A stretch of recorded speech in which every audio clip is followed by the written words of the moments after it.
I don't remember where I saw you say this. Here we go. I got it out.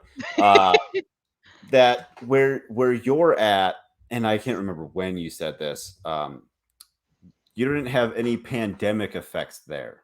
Like you're Nope. pretty well insulated. So like, were you referring to like the ultra lockdowns or just things All like of it. that?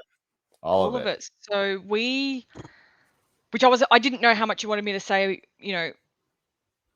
talk about it sort of thing. So kind of I kept a Yeah, bit of a that's I distance, but appreciate that because yeah. everyone around the world is so sick and tired of talking Yeah. about it, but it because I'm curious because over Yeah. here we heard like Australia's locked down super hard, they're No. No. Um, locking people in their homes and no. I mean, yes, but no. So Melbourne and Sydney, they're the capital cities of Victoria and New South Wales. They were very, very heavily locked down. They had curfews. Like my parents they live in Melbourne.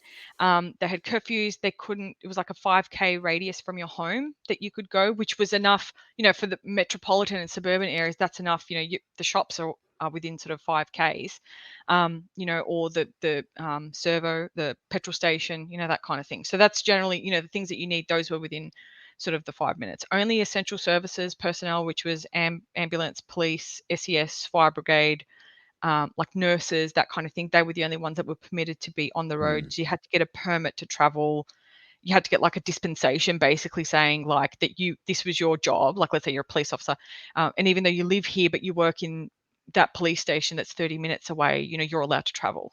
So yes, that did happen in Melbourne and Sydney, but that didn't happen anywhere else. So okay. in in Queensland, basically in every other state, the state borders were shut, so you couldn't leave the state, but it didn't really impact us that way because every state has enough food and enough supplies. So trucks were still able to travel, cargo planes were still able to fly. You know what I mean? All that was still happening.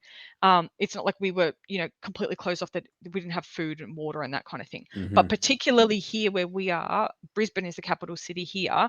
Brisbane had three-day lockdowns in the whole 2 years. That's all we've had. The issue Oh, was okay. the issue was that the premier, the person of the state, was the person who she turned around and said, Melbourne and Sydney have had these outbreaks and Omicron and Delta and rah, rah, all whatever you want to call them. And now I'm going to impose those strict mandates. And people lost their shit because we were like, we didn't even have coronavirus here. We didn't have it here. I've worn my Hmm, mask twice in 2 years. I've traveled freely. I've moved freely. I've didn't. I mean, my choice, but I didn't get vaccinated. My husband didn't get vaccinated. sure. We were fine because I was like, and I was still working from home because I still have a IRL job sort of off the homestead, but I was working from home. So I was like, well, I'm safe. I'm on my property and no one is coming and going. The postie, if I do order something, the postie drops it right at the front gate, which is like 500 meters away. I'm not going to catch anything from him, like not even a sneeze, So why should I put myself at jeopardy? Because, I'm safe here. I've got food, I've got water, I've got meat, I've got everything. So Yeah. yeah, we didn't feel it. Western Australia didn't feel it. South Australia felt it a little bit because um, what happened when the first lockdown or the major lockdown happened in Melbourne, everyone from Melbourne fled either to Sydney or to Brisbane or to Adelaide. So South Australia did feel it a little bit because they had all the people coming over the border. They literally had like gates, like pretend temporary gates to stop people coming. And if it was like 12:01 when they put the mandate in, they'd send them back. Now, driving from Melbourne to Adelaide's about 6 hours, 6 hour drive. So Dang. yeah, so I mean, you can imagine these people that have travelled potentially 6 hours to get to Adelaide, thinking, oh well, I'm going to go over there for a bit because there's no lockdowns, and then they get turned back. So Melbourne and Sydney, yes, they were traumatized.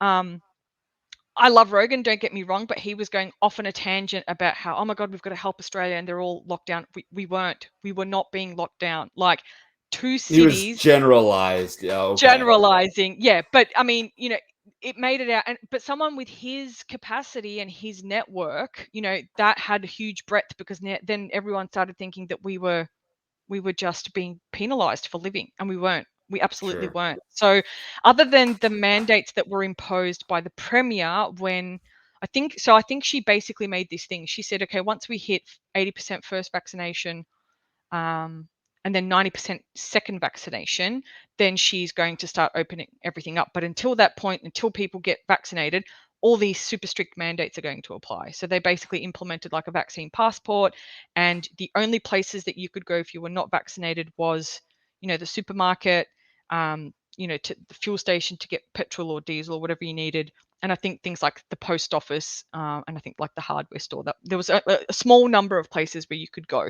You Sounds basically perfect. couldn't. Why else would Yeah, you go anywhere else? you don't need anything else. So, of course, some people kicked up a stink and said, "Oh, but I want to go to the coffee shop and I want to go and have lunch with my mates and blah blah blah blah blah." And that's where I say that's where all the extroverts got pissed off, because suddenly they couldn't go out and mingle and have their brunches and whatever. Hmm. But we haven't felt it.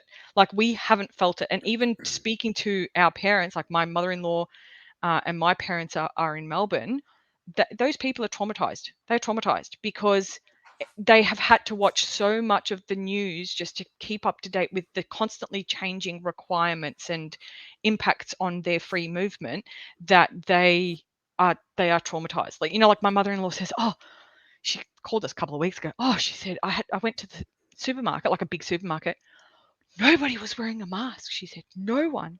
And we're like, "Yeah, like, and she's like, "Oh," but because she's now so fearful. She's so fearful because she's been in that fear-driven environment of, like, I can't walk past someone and they could sneeze and it could be allergies. It might not even be anything related to an illness. It might be just allergies, and I'm going to get sick from them now. Do you know what I mean? So, yeah, it's a shame that it got The to that mental point. conditioning. Yes, absolutely. Absolutely, absolutely. And we're trying to get her to come up here for a couple of months now, just to give her that mental break. Like, The just so that she can. detox. The detox, yeah, just because she's got some friends up here as well. So it's not like she would be staying with us all the time, but just so that she can actually come up here and go, "Oh my God, I don't have to wear a mask. I don't have to check in. I don't have to do this. I don't have to do that. I can just go. And if I want to go and get a coffee from a coffee shop, I will. No one's going to ask me anything." So there was a little bit of that. There was protests in all major cities. Different things like that did happen. But I think now it's actually sort of a little bit worse, because now that there's a certain vaccination threshold that's been reached, the government, the state government, and the federal government have both gone, "That's it. It's done. It's finished. Doesn't exist anymore." And people that have Hmm. been conditioned into the fear are now going, 2 years you've now been telling me that this thing is so scary and horrible, it's going to kill me, I'm never going to be able to breathe again, I'm going to have this long COVID, I'm going to have this, that, and the other. And now you're just telling me, off you go, have fun, get back out Yeah, into the they just community. think turn it Yeah, off and turn it off, it's finished, it's gone. You know what I mean? So there is a little bit of that happening at the moment. But again, it didn't impact us, because we are out in the bush. All the properties that we live or that we're amongst are, 5 to 20 acres, 50 acres, 100 acres, whatever it might be. People just live their life normally. People generally have the same kind of mindset that we do. So we haven't been impacted. good. Yeah, yeah, That's really good. yeah, yeah. So it's Um, interesting, because when people say, "Oh, how did it impact you?" I'm like, it didn't impact us at all. It literally didn't. Yeah, the yeah, it's we were pretty well insulated here as well. Flying was a pain in the butt, of course. Um, and we live in a little bit of an older community, and I don't think they forced statewide. They didn't force masks, but I guess just to make peace with the neighbors, going to the grocery store, just like throw a mask on, I yeah, guess, like whatever. yeah, yeah. But yeah, the people that are still wearing them, it's funny. Yeah, it is. It's hilarious, because you're going, what are you protecting yourself from now? Like a bit of I pollen? call Like, it I call it a security blanket for these people. Security yeah, blanket on their face. yeah, it is, And like, it got stupid at one point when this was maybe 2 months ago, and I know it was when borders opened. So the international border opened to selected countries that were in. I think that they looked at particular countries that had high vaccination rates. So, for example, I think Japan, Singapore, they were countries that were permitted to travel to Australia. And so international borders open to select countries. And they basically turn around and said, okay, well, and that was when Omicron wave started in Australia at least. And they said, oh, okay, everyone can now go to work, but then sit there and wear your mask. Everyone go in the office and sit there and put that stupid thing on your face. And I led a revolt in my workplace, me and 2 other people. We literally led a revolt. And I said, I'm not going to go in there to sit there, because I only do like 1 day in the office and 3 days at home.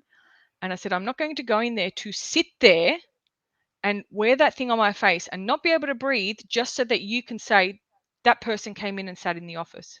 Like, I'm not doing it. I'm going to be working from home. And if you want to penalize me, if you want to red cross next to my name because I didn't follow the rules or whatever, absolutely go for gold, but I'm not doing it. Or I'll take a sick day on that day. Every day that I have to go into the office, if you don't let us work from home, I'll take a sick day. And anyway, three of us led a revolt. It turned out that our whole basically work area felt the same. They just didn't have the guts to say anything.